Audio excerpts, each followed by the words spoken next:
قرآن مجید سراسر هدایت دی. قرآن مجید د ټول نه اول پیغمبر حضرت آدم علیه السلام او ورسره د ابلیس لعین دغې دواړه تذکره په یوه ځای کړې. د قرآن د دغې دواړه خبره روخستې دو. ابلیس ها چونکه شیطانی نه ابلیس ها د شیاطین د نسل نه و، خو چونکه اول نه د زندگی سپریټ و. شیاطین خو بیخي ها داسې وي چې په مځکه یې ډېر زیات فسق او فجر کوو. د دغه د وجې نه الله جل شانه ځانګړې ته وویشتل چې دوی پنډې دی. ابلیس ته نه څه دا و چې عبادت یې کوو.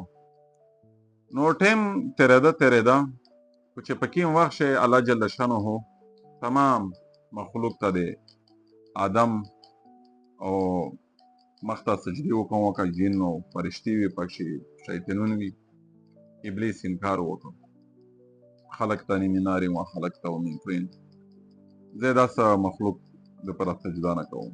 کبر یې وکړ، غرور یې وکړ. د دغه غلطي چې کومه وه دا په کبر محموله وه، په غلطي یې په کبر او په غرور محموله وه. الټا یې دلیلونه په خپلې غلطۍ شریک کړي. یو خو انکار وکړ د الله د حکم نه، بیا یې غلطي ځون ته نسبت نه کوه، اعتراف یې نه کوه، اکسپت کوله یې نه. په یې دلایل هم ویل. زه یوره ناپیدوی، یوره په مزاج علو دی او خدای دې د خورې ناپیدو دی. آدم خوره شه په سپید و ټیټولی دی. زه هغې شي ته څرنګې سجده وکړه چې ترمونه مطلب یې پستی ناپیدو شوی دی. او دا غلطي مطلب په دې دلیل شریک کړه چې دلایل یې شریک کړه. الله جل شانه همیشه د پوره دا بربود تباه یې کړه. خالي فرق څه دی؟ فرق دا دی چې د په خپله غلطي نه قابله کړه، نه تسلیم کړه، نه ومنله. الټا یې مطلب په دا دلایل هم ویلل. د هغه غلطي آدم علیه السلام نه دا لغزش نه وشي. آدم علیه السلام نه چې کله ورته الله جل شانه ورته وفرمیل ولا تقربا هذه الشجره فتكونا من الخاسرین، دا ونه ته تاسو ما نږدې کېږي. هغه نه مې ونه وه. بهرحال چې ور نږدې شول لغزه شو، ورکه شیطون دانه یې وخوړه، دا اخراج یې الله جل شانه سزا ورکړه. جنت د باسي ځنې وایستو، ځمکه ته راکېستلې، جنت نه یې وویستل.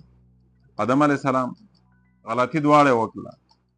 شیطون غلطي کسته او دلایل په یې. آدم علیه السلام لغزش وشو، څه یې ربنا ظلمنا انفسنا وان لم تغفر لنا وترحمنا لنكونن من الخاسرین. هغې اعتراف یې هم وکړه، دلایل یې نه پوهېدل چې زه شیطون وشووله، دا زموږ ازلي دشمن دی، ایمون نه وه خوښه، خاطو یې کړه، دا کیسې نه کولې.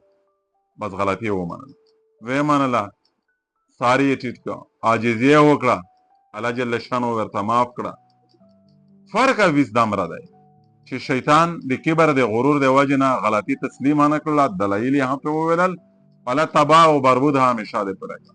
آدم علیه السلام چونکه انسان همیشه اولنی پیغمبر مقدس مقرب انسان معزز و اشرف الناس چې انبیا دي، هغې اول نبي، هغه څرنګې قبلوي ها بیا دلایل نه پوهېږي، بیا یې ځون ته نسبت ښه کوي، بیا په عاجزي سره خپل ځون د معاف کولی مطلب پیشکش ښه کوي د الله په حضور کښې.